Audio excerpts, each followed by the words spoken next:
नमस्कार दोस्तों, मैं हूं अनजान, आपका अपना साथी। दोस्तों, आज की ये जो कहानी मैं आपके लिए लेकर आया हूं, ये हरिशंकर की कहानी है। हरिशंकर एक तबेला चलाते हैं। हाँ, वही जहां भैंसों को रखा जाता है, उनकी देखभाल, खाने पीने और भूसे की व्यवस्था होती है, जिस जगह से हमारे और आपके सभी के घरों में दूध आता है। तो चलिए दोस्तों, अब आपका ज्यादा टाइम ना लेते हुए इस कहानी को हरिशंकर के नजरिए से ही सुनते हैं। लेकिन कहानी शुरू करने से पहले एक बात, अगर आप इस कहानी को अंत तक सुनते हैं तो यकीनन आपको इस कहानी में डर का एहसास तो होगा ही साथ बहुत मजा भी आने वाला है। और अगर आप इस चैनल पर पहली बार आए हैं तो चैनल को सब्सक्राइब कर लें और नोटिफिकेशन बेल को ऑन कर लें, जिससे आपके और हमारे संबंध मजबूत हो सके और हमारी आने वाली हर नई कहानी आप तक आसानी से पहुंच सके। नमस्कार, मेरा नाम हरिशंकर है। उम्र ज्यादा नहीं थी तब जब यह सब हुआ, लेकिन जो देखा उसने मुझे अंदर से बूढ़ा कर दिया। आज मैं ये कहानी इसलिए सुना रहा हूं क्योंकि अब उस बात को छुपाने का कोई मतलब नहीं बचा। कई सालों तक मैंने खुद को समझाया कि वो मेरा वहम था, थकान थी, डर था। लेकिन कुछ दिन पहले वही जगह, वही रास्ता और वही नाम किसी और के मुंह से सुन लिया। तब समझ आया, जो मैंने देखा था वो सिर्फ मेरे साथ नहीं हुआ था। मैं तब गांव से शहर दूध पहुंचाने जाया करता था। रोज सुबह तड़के निकलता और कई बार देर रात लौटता। गांव से बाहर निकलते ही एक कच्चा रास्ता पड़ता था, दोनों तरफ बबूल और पीपल के पेड़। दिन में वो रास्ता बिल्कुल आम लगता था, लेकिन रात में वही रास्ता बदल जाता था। उस रात अमावस थी, चांद बिल्कुल नहीं। मैं अकेला था साइकिल पर और मन में बस एक ही बात, जल्दी घर पहुंचना। तभी दूर से मुझे घुंघरुओं जैसी आवाज सुनाई दी, छन छन छन। मैं रुका। अंधेरे में धीरे धीरे एक बैलगाड़ी उभर कर सामने आई। लकड़ी की पुरानी गाड़ी, दो सफेद बैल और आगे बैठा था एक बूढ़ा बाबा। अब आप में से काफी सारे लोगों ने तो बैलगाड़ी देखी भी नहीं होगी, क्योंकि अब बैलगाड़ी का इस्तेमाल कोई नहीं करता। बैलगाड़ी की जगह अब ट्रैक्टर और मशीनों ने ले ली है। पहले यही बैलगाड़ी के बैल खेतों में काम आते थे और यही बैल कहीं भी जाना होता तो बैलगाड़ी के रूप में काम आते थे। लेकिन अब टाइम बदल गया है। उस वक्त उस बूढ़े बाबा की लंबी सफेद दाढ़ी, मटमैला चोला और आंखें ऐसी जैसे अंधेरे में भी सब देख रही हूं। बाबा ने गाड़ी रोकी और बिना मेरी तरफ देखे बोले, बेटा रास्ता पूछूं? मैं अजीब सा सिहर गया। इस सुनसान रास्ते में आधी रात और ये गाड़ी? मैंने हिम्मत करके पूछा, बाबा आप इस वक्त यहां? तब उसने पहली बार मेरी तरफ देखा और कसम से कहता हूं, उसकी आंखों में पुतली नहीं थी, बस गहरा स्याह। उसने धीमे से कहा, हम तो रोज निकलते हैं पर सबको दिखाई नहीं देते। मेरे हाथ पैर सुन्न हो गए। मैंने साइकिल पीछे खींची और कहा, मुझे देर हो रही है बाबा। वो मुस्कुराया, लेकिन वो मुस्कान किसी इंसान की नहीं थी। डर मत, जो डर गया वही यहां रह गया। अचानक बैल अपने आप चलने लगे। बैलगाड़ी आगे बढ़ी और मेरे बिल्कुल पास से गुजरी। उस पल मुझे सड़ी हुई मिट्टी और धुएं जैसी बदबू आई और जैसे ही गाड़ी आगे निकली, पीछे मुड़ा तो कुछ भी नहीं था। ना गाड़ी, ना बैल, ना बाबा, सिर्फ वही रास्ता, जैसे कुछ हुआ ही ना हो। लेकिन उस कुछ भी नहीं में भी कुछ था, बहुत कुछ। मैं देर तक वहीं खड़ा रहा। दिल इतनी जोर से धड़क रहा था कि लगा कोई सुन लेगा। हवा अचानक बिल्कुल रुक गई थी, पत्तों की सरसराहट तक बंद। और तभी मुझे एहसास हुआ, रास्ता वही नहीं था। दिन में जिस रास्ते पर मैं रोज चलता था, वहां दाईं तरफ एक टूटा हुआ कुआं पड़ता था। उस वक्त वो कुआं नहीं था, उसकी जगह था एक गड्ढा, बहुत गहरा, काला, जैसे अंदर कुछ हिल रहा हो। मेरी नजर जैसे ही उस पर पड़ी, मेरे कानों में वही आवाज फिर गूंजी, छन छन छन। मैंने पीछे देखा, कुछ नहीं, लेकिन आवाज अब मेरे अंदर से आ रही थी। मेरे पैरों ने साथ देना छोड़ दिया। ऐसा लग रहा था जैसे कोई अदृश्य हाथ मुझे उसी गड्ढे की तरफ खींच रहा हो। मैंने जोर से राम राम बोला और आंखें बंद कर ली। तभी किसी ने बहुत पास से फुसफुसाकर कहा, देख लिया ना, अब भूल नहीं पाएगा। मैं चीख पड़ा और बेहोश हो गया। जब होश आया, सुबह हो चुकी थी। मैं उसी रास्ते पर पड़ा था। धूप, चिड़ियों की आवाज, सब कुछ सामान्य। वो गड्ढा वो भी नहीं था, कुआं वापस अपनी जगह पर था। लोगों ने मुझे उठाया। किसी ने कहा, रात में यहीं पड़ा मिला था, बुखार में तप रहा था।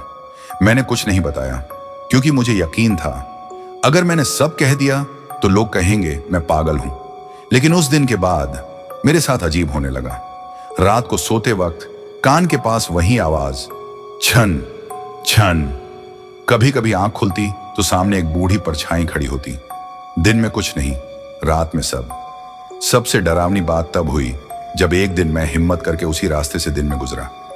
वहीं कुएं के पास मुझे जमीन में कुछ दबा हुआ दिखा। मैंने मिट्टी हटाई, एक घुंघरू निकला, पुराना, जंग लगा और ठीक वैसा ही जैसी आवाज मैंने उस रात सुनी थी। मैंने जैसे ही उसे हथेली पर लिया वो अपने आप हल्का सा हिल गया। छन, मेरे हाथ से वो घुंघरू छूट कर जमीन पर गिर पड़ा। मैं पीछे हट गया, दिल गले तक आ गया। दिन का उजाला था, लोग खेतों में काम कर रहे थे, लेकिन उस पल मुझे ऐसा लगा जैसे मैं फिर उसी रात में खड़ा हूं। मैंने घुंघरू को वहीं छोड़ दिया और बिना पीछे देखे घर आ गया। उस रात नींद नहीं आई। आंख बंद करता तो वही बैलगाड़ी दिखती, वही बाबा, और अब वो बोलता नहीं था, बस घुंघरू हिलाता था। छन छन। आधी रात को मेरी नींद खुली। कमरे में अजीब सी ठंड थी और कोने में कोई बैठा था, वही बूढ़ा बाबा। लेकिन इस बार वो बूढ़ा नहीं लग रहा था। उसका शरीर टेढ़ा था, जैसे हड्डियां गलत जगह जुड़ी हों। दाढ़ी में मिट्टी, आंखों में वही स्याह गहराई। उसने मेरे पैरों के पास एक चीज रखी, वही घुंघरू। तूने उठा लिया था, वो बोला, अब वापस करना पड़ेगा। उसका हाथ धीरे धीरे मेरी तरफ बढ़ा। उसकी उंगलियां अस्वाभाविक रूप से लंबी, मुड़ी हुई, और तभी मैं चीख कर उठ बैठा। आ! मेरा गला सूख चुका था, माथे से पसीना टपक रहा था। पीठ, छाती, कपड़े, सब कुछ पसीने से भीगा हुआ। सांस ऐसे चल रही थी जैसे बहुत दूर तक भाग कर आया हूं। मैंने हड़बड़ाकर अपने आसपास देखा। कमरा वहीं था, दीवार पर टंगी घड़ी टिक टिक करती हुई, खिड़की से हल्की हवा आ रही थी। आंगन में बंधी गाय की घंटी, बिल्कुल असली आवाज। कोई बाबा नहीं, कोई बैलगाड़ी नहीं, कोई सन्नाटा नहीं। मैंने राहत की सांस ली।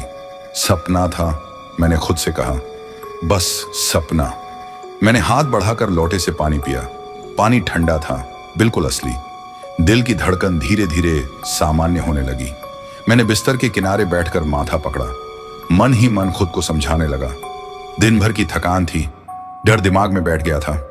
अभी यही सोच रहा था कि दरवाजा जोर से खुला। क्या हुआ?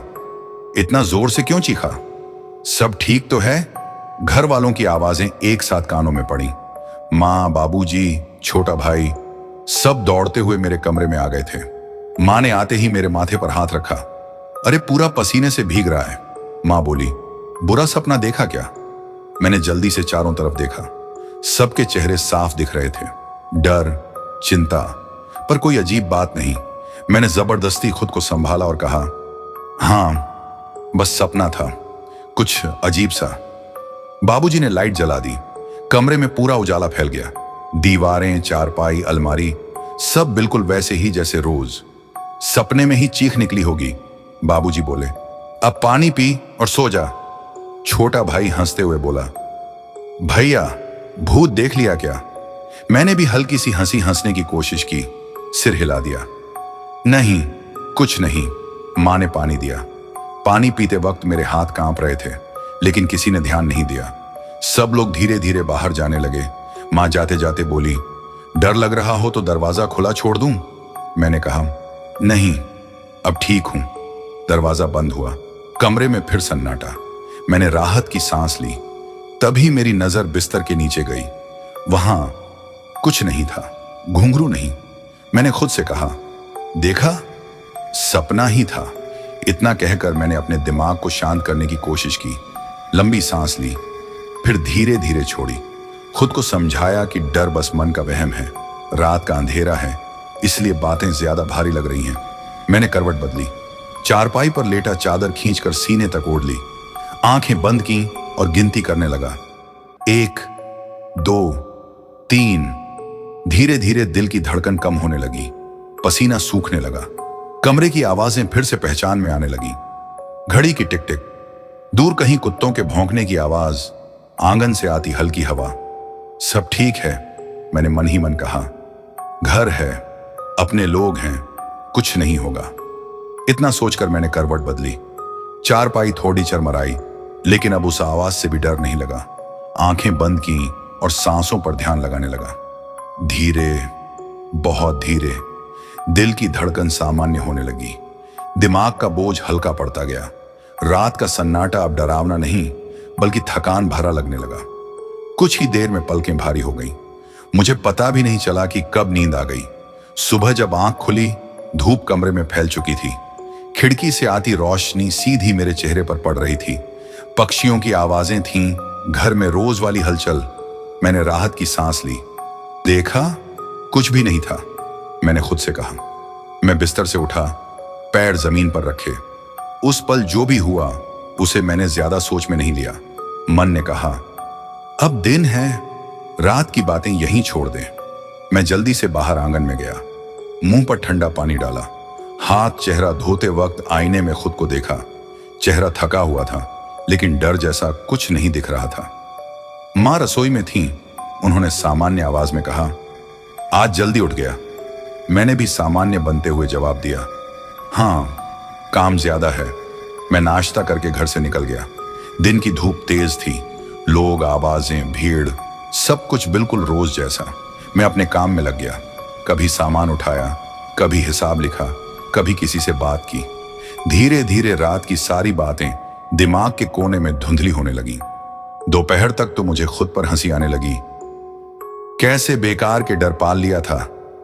लेकिन जब भी मैं झुकता या कहीं अंधेरे कोने में नजर जाती, मुझे लगता जैसे कोई मुझे देख रहा है। मैं पलट कर देखता, कुछ नहीं। शाम होते होते थकान फिर लौट आई। दिन भर की भाग दौड़ के बाद शरीर बोझिल हो गया था। काम समेटते वक्त मैंने देखा, आसमान का रंग बदल चुका था।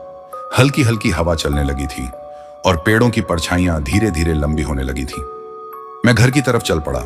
रास्ते में लोग मिलते रहे। सब कुछ सामान्य था, लेकिन मेरे भीतर कहीं एक बेचैनी बिना वजह सिर उठाने लगी थी। घर पहुंचते पहुंचते अंधेरा घिरने लगा। आंगन में दिया जला था। मां चूल्हे के पास बैठी थी। घर की परिचित खुशबू, रोटी, धुएं और मिट्टी की मिलीजुली महक। मैंने राहत की सांस ली।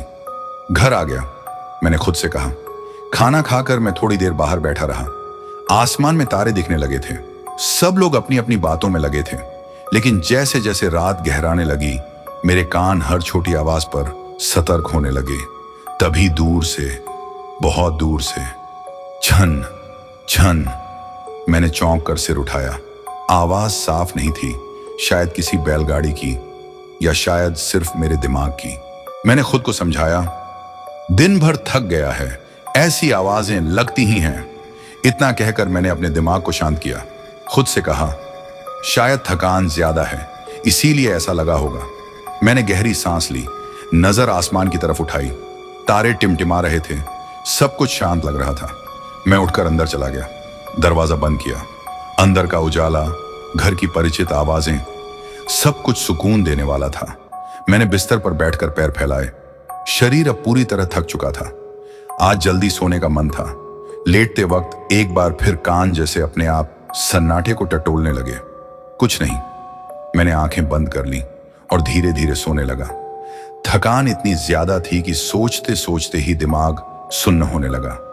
मुझे ठीक से अंदाजा नहीं, शायद 1 घंटा या मुश्किल से 2 घंटे ही बीते होंगे। तभी मेरी नींद हल्के से टूट गई। पहले लगा जैसे कोई सपना होगा। मैंने करवट बदली, लेकिन फिर वो आवाज फिर से आई, चारपाई के नीचे से, खर्रा खर्र, बहुत हल्की, जैसे कोई नाखून धीरे धीरे जमीन को खरोच रहा हो। मेरी सांस रुक गई। मैं पूरी तरह जाग चुका था, लेकिन आंखें खोलने की हिम्मत नहीं हो रही थी। आवाज फिर आई, इस बार थोड़ी साफ, खर्र खर्र, चारपाई के बिल्कुल नीचे से। मेरा दिल जोर जोर से धड़कने लगा। मैं चादर में और सिमट गया और तभी चारपाई के पाए के पास कुछ हल्का सा हिला। उस हलचल को महसूस करते ही मेरे अंदर का डर जैसे सोकर फिर जाग गया। एक ही पल में मेरा गला सूख गया। माथे पर पसीना उमड़ने लगा। पीठ, गर्दन सब फिर से सीलन से भर गए। दिल इतनी तेज धड़क रहा था कि लगा चारपाई भी हिलने लगेगी। मैंने चादर के अंदर अपने हाथ कसकर बांध ली। दिमाग ने काम करना बंद नहीं किया। बल्कि और तेज हो गया। डरावने ख्याल एक के बाद एक। कोई जानवर होगा? नहीं, जानवर ऐसे नहीं खुरचते। फिर वो क्या है? वही जो रात में दिखता है। मेरी आंखें बंद थीं, लेकिन मुझे साफ एहसास हो रहा था चारपाई के नीचे कुछ है, कुछ जो सांस ले रहा है। फिर खुरचने की आवाज और पास आ गई। खर्र खर्र। अब वो आवाज मेरे दिल के अंदर गूंज रही थी। मैंने मन ही मन सब देवताओं को याद किया, मां, राम, हनुमान। लेकिन डर कम होने के बजाय और गहराता जा रहा था। मेरा दिल जैसे सीने से बाहर निकलना चाहता था। सांसें तेज, हाथ ठंडे, पैर सुन्न पड़ते जा रहे थे। डर बढ़ता जा रहा था। फिर भी मेरे मन में एक ही सवाल बार बार घूम रहा था, क्या मुझे नीचे देखना चाहिए? दिमाग मना कर रहा था। हर तर्क चिल्ला रहा था, मत देख, जो दिख गया उसे कभी भूल नहीं पाएगा। लेकिन मन के किसी कोने से एक दूसरी आवाज उठती रही, अगर कुछ नहीं हुआ तो? अगर बस वहम है? अगर जानवर है? मैं चादर के अंदर ही चारपाई के पाए की तरफ धीरे धीरे सरक गया। खुरचने की आवाज अब रुक चुकी थी। वही सन्नाटा जो आवाज से ज्यादा डरावना होता है। मेरे कान फटे जा रहे थे उस खामोशी में कोई इशारा पकड़ने के लिए। पसीने की बूंद माथे से फिसलकर आंख के पास आ गई। मैंने आंखें और जोर से बंद कर ली, लेकिन मन मान ही नहीं रहा था। एक बार देख ले, बस एक बार। धीरे धीरे मैंने चादर को अपनी आंखों के पास से थोड़ा सा नीचे खिसकाया, सिर्फ इतना कि मैं नीचे देख सकूं। दिल जोर जोर से धड़क रहा था, सांस जैसे गले में अटक गई थी। मैंने पूरी हिम्मत जुटाकर चारपाई से नीचे झांकने की कोशिश की। जैसे ही मैं थोड़ा सा हिला, चारपाई चरमरा उठी।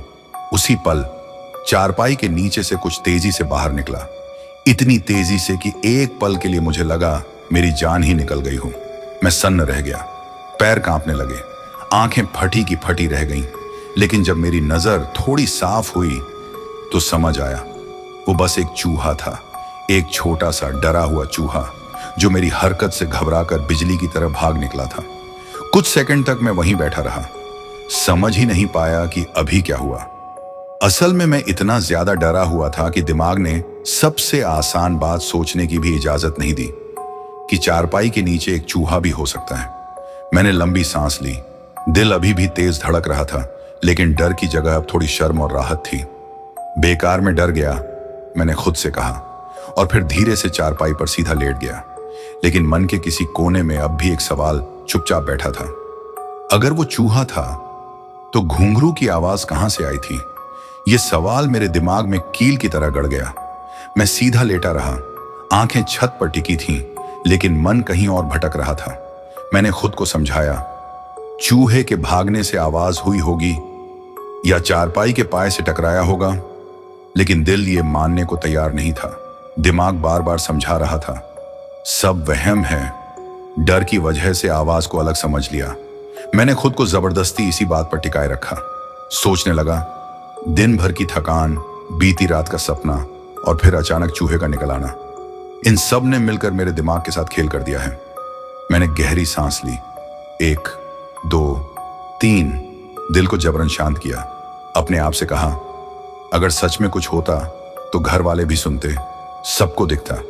मैंने चारों तरफ देखा, कमरा वहीं था, दरवाजा बंद, खिड़की से आती हल्की हवा, दीवार पर टंगी घड़ी बिल्कुल सामान्य चल रही थी।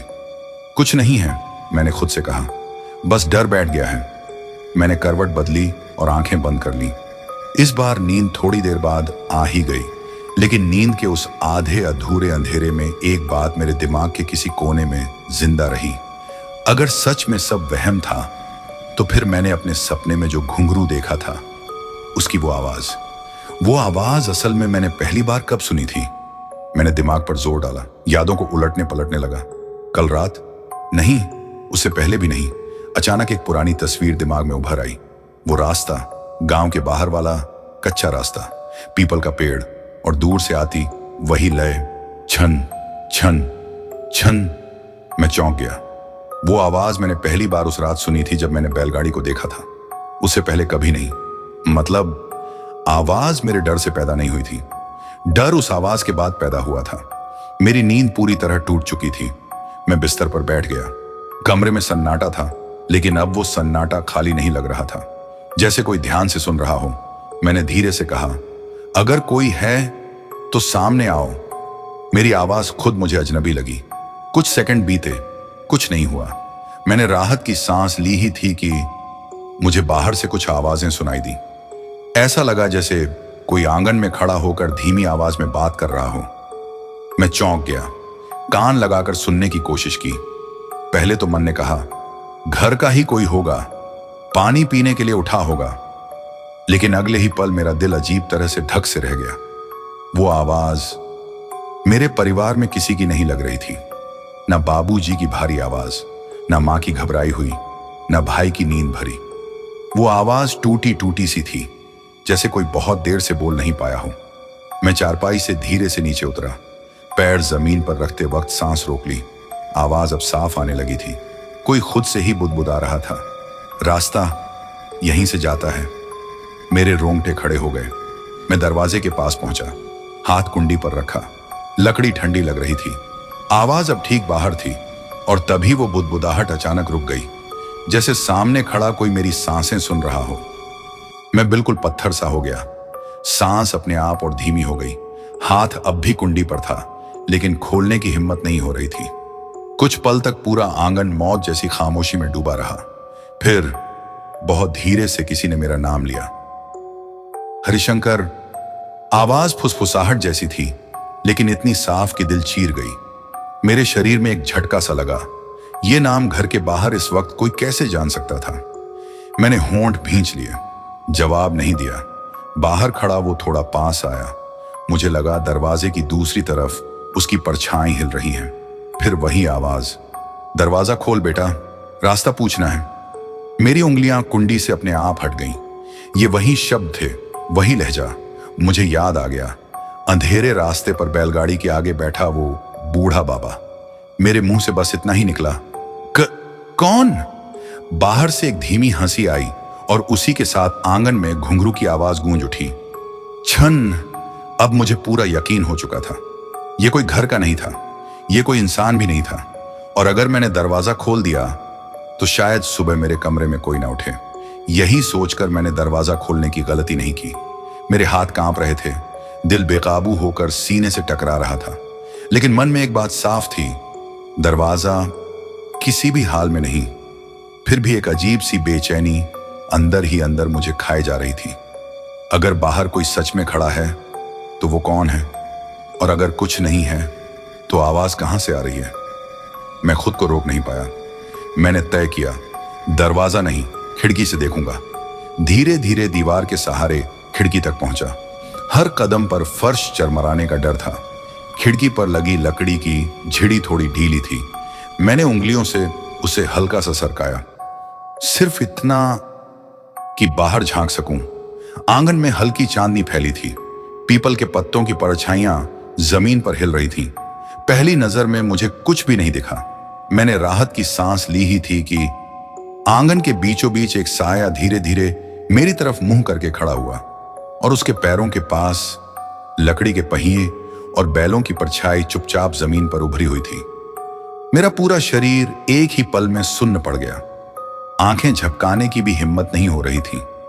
आंगन में कोई हलचल नहीं थी, लेकिन परछाइयां साफ थीं, बहुत ज्यादा साफ। मैंने नजर ऊपर उठाई। वो बूढ़ा बाबा बैलगाड़ी के आगे बैठा था। वही लंबी सफेद दाढ़ी, वही झुकी हुई पीठ, लेकिन इस बार उसका चेहरा अंधेरे में भी दिख रहा था। उसकी आंखें अब स्याह नहीं थीं, खाली थीं, जैसे उनमें कभी कुछ रहा ही नहीं। वो बिना हिले मेरी खिड़की की तरफ देख रहा था, सीधे मेरी आंखों में। मेरे कानों में फिर वही आवाज गूंजी, छन छन। लेकिन इस बार आवाज बाहर नहीं थी, वो आवाज मेरे सीने के अंदर धड़क रही थी। बाबा ने धीरे से अपना हाथ उठाया। उसकी उंगलियों में वही पुराना जंग लगा घुंघरू लटका हुआ था। उसने उसे हल्का सा हिलाया, छन, और उसी पल मेरे पैरों के नीचे जमीन ठंडी पड़ गई। जैसे मैं जहां खड़ा था वो जगह अब इस घर की नहीं रही। बाबा के होंठ हिले। दरवाजा नहीं खोला, अच्छा किया। मेरी रूह कांप उठी, लेकिन खिड़की से देख लिया। उसकी आवाज अब हंसी जैसी थी। अब याद पूरी होगी। ये शब्द मेरे कानों में नहीं पड़े, सीधे दिमाग के अंदर गूंज गए। मुझे ऐसा लगा जैसे किसी ने मेरे सिर के भीतर कोई बंद दरवाजा जोर से खोल दिया हो। अचानक तस्वीरें आने लगी। वो कच्चा रास्ता, अमावस की रात, बैलगाड़ी के पहिए, और मैं अकेला नहीं था। मेरे साथ एक और आदमी था। चेहरा धुंधला, लेकिन आवाज पहचान में आने लगी। हरिशंकर, जरा रुकना। मेरे हाथ कांप गए। वो मैं ही था, कई साल पहले का मैं। मुझे याद आ गया, उस रात मैं अकेला नहीं लौटा था। मेरे साथ एक राहगीर भी था जिसे मैंने लिफ्ट दी थी। वो आदमी बैलगाड़ी को देखकर रुक गया था और मैंने उसे रोका नहीं था। खिड़की के बाहर बाबा की आवाज फिर गूंजी, तू घर चला गया था बेटा, पर वो रास्ते में रह गया। मेरे पैरों ने मेरा साथ छोड़ दिया। मैं जमीन पर बैठ गया। मैंने कुछ नहीं किया। मेरे मुंह से कांपती आवाज निकली। बाबा हंसा। उसकी हंसी में घुंघरू की आवाज मिल गई। याद नहीं करना भी एक चुनाव होता है। आंगन की परछाइयां धीरे धीरे पीछे हटने लगी। बैलगाड़ी धुंध में घुलने लगी। जाते जाते बाबा ने घुंघरू जमीन पर गिरा दिया। छन, और सब कुछ गायब। मैं वहीं बैठा रहा काफी देर तक। पैरों में जान नहीं थी, दिमाग सुन्न पड़ा था। आंखें खुली थीं, लेकिन जैसे मैं इस कमरे में था ही नहीं। कब रात ढली, कब सन्नाटा टूटा, मुझे कुछ पता नहीं चला। सुबह मां ने मुझे खिड़की के पास बेहोश पाया। अरे, ये यहां कैसे? मां की घबराई हुई आवाज मेरे कानों में पड़ी। किसी ने मुझे हिलाया, किसी ने पानी के छींटे मारे। धीरे धीरे आवाजें साफ होने लगी। मैंने आंखें खोली। तेज रोशनी चुभी। सिर भारी था, जैसे रात भर कोई पत्थर रख दिया हो। क्या हुआ था? बाबूजी ने पूछा। दरवाजा अंदर से बंद था और तुम खिड़की के पास पड़े थे। मैं कुछ नहीं बोला। कहने को शब्द ही नहीं बचे थे। मां ने मेरा माथा छुआ। बुखार तो नहीं है? मैंने धीरे से सिर हिला दिया। सब लोग समझ गए। रात को फिर बुरा सपना आया होगा। मेरा भाई खिड़की बंद करने गया। मैंने मना कर दिया, खुला रहने दो। सब ने मिलकर मुझे चारपाई पर लिटा दिया। कमरा फिर से सामान्य लगने लगा। धूप खिड़की से अंदर आ रही थी। दीवार पर टंगी घड़ी अपनी ही रफ्तार से चल रही थी। आंगन से बर्तनों की आवाजें आ रही थीं, जैसे हर रोज आती हैं। कुछ देर तक मैं बस छत को देखता रहा। मन खाली था, जैसे रात ने सब कुछ निचोड़ लिया हो। मैंने खुद को उठाकर चारपाई पर ठीक से बैठाया। सिर अब भी भारी था, लेकिन डर, वो जैसे किसी कोने में चुपचाप बैठ गया था। मां ने आवाज दी, चाय ठंडी हो जाएगी? मैंने जवाब दिया, आ रहा हूं। आवाज मेरी ही थी, लेकिन मुझे अपनी नहीं लगी। मैं उठकर आईने के सामने खड़ा हुआ। चेहरा पीला पड़ गया था, आंखों के नीचे गहरे निशान। मैंने पानी से मुंह धोया। ठंडे पानी ने थोड़ा होश दिया। सब ठीक है, मैंने आईने में खुद से कहा। और पहली बार मुझे लगा कि शायद रात का सब कुछ यहीं खत्म हो गया है। इसी एहसास के साथ मैंने एक फैसला लिया। मैं यहां नहीं रुक सकता था। ये घर, ये रास्ते, ये रातें, सब कुछ मुझे फिर उसी तरफ खींच सकता था। इन सब से बचने के लिए मैंने तय किया कि मैं शहर जाकर अपना काम करूंगा। शाम को मैंने घर वालों को सब बता दिया। हर बात नहीं, लेकिन जितना जरूरी था उतना। मैंने कहा, यहां मन नहीं लगता, रात में नींद नहीं आती, काम भी ठीक से नहीं हो पा रहा। मां मेरी आंखों में देख रही थी। उन्हें सब समझ आ गया। उन्होंने कुछ नहीं पूछा। बाबूजी ने थोड़ी देर चुप रहने के बाद कहा, अगर तेरा मन वहीं ठीक रहेगा तो चला जा। उनकी आवाज में ना सवाल था ना रोक। छोटा भाई बोला, शहर में काम मिलेगा? मैंने सिर हिला दिया। किसी ने मना नहीं किया। शायद मेरी हालत देखकर कोई मना कर भी नहीं सकता था। अगली सुबह मैं जल्दी उठ गया। घर में अजीब सी खामोशी थी, जैसे सब जानते हों कि कुछ सवाल पूछे नहीं जाने चाहिए। मां ने चुपचाप मेरा थैला बांधा। 2 रोटियां, थोड़ा गुड़ और एक छोटा सा ताबीज मेरे हाथ में रख दिया। रख लेना, उन्होंने बस इतना कहा। बाबूजी ने बस स्टैंड तक छोड़ने जाने की बात की, लेकिन मैंने मना कर दिया। मुझे अकेले जाना था। घर से निकलते वक्त मैंने चौखट को हल्के से छुआ। मन में जाने क्यों एक अजीब सा डर था कि कहीं ये आखिरी बार तो नहीं। रास्ता वहीं था, लेकिन दिन का उजाला था। लोग थे, आवाजें थीं, सब कुछ सामान्य। मैं शहर आ गया। शुरुआत आसान नहीं थी, लेकिन यहां रातें कम से कम चुपचाप थीं। कुछ समय तक मैंने एक आदमी के तबेले में काम किया। सुबह सुबह उठकर भैंसों को नहलाना, चारा डालना, दूध निकालना। दिन भर शरीर थक जाता तो रात को नींद अपने आप आ जाती। शुरुआत में मैं बस यही चाहता था कि दिमाग को सोचने का वक्त ही न मिले। धीरे धीरे थोड़े पैसे जमा होने लगे। मैंने हर रुपए को जोड़ कर रखा। कोई शौक नहीं, कोई फालतू खर्च नहीं। एक दिन हिम्मत करके मैंने खुद का छोटा सा तबेला खोल लिया। गांव से अपनी भैंसें मंगवा ली, कुछ और नई भी खरीद ली। काम अच्छा चलने लगा। शहर में दूध की मांग थी। सुबह शाम ग्राहक अपने आप आने लगे। दिन बीतते गए, महीने निकल गए और मुझे पहली बार लगा कि शायद मैं सच में उस सबसे दूर आ चुका हूं। जब हालात थोड़े संभल गए तो मैंने अपने परिवार को भी यहीं बुला लिया। माँ, बाबूजी, भाई सब शहर आ गए। हमने पास ही एक छोटा सा घर किराए पर ले लिया। घर में फिर से हंसी की आवाजें थीं। रात को दरवाजे बंद होते थे, लेकिन डर की वजह से नहीं, सिर्फ आदत से। कई रातें शांत बीती, इतनी शांत कि मैं कभी कभी खुद ही सोचता, शायद वाकई सब खत्म हो गया है। लेकिन कुछ चीजें खत्म नहीं होती, वो बस पीछे छूट जाती हैं, या ऐसा लगता है कि छूट गई हैं। मैं शहर में जम गया।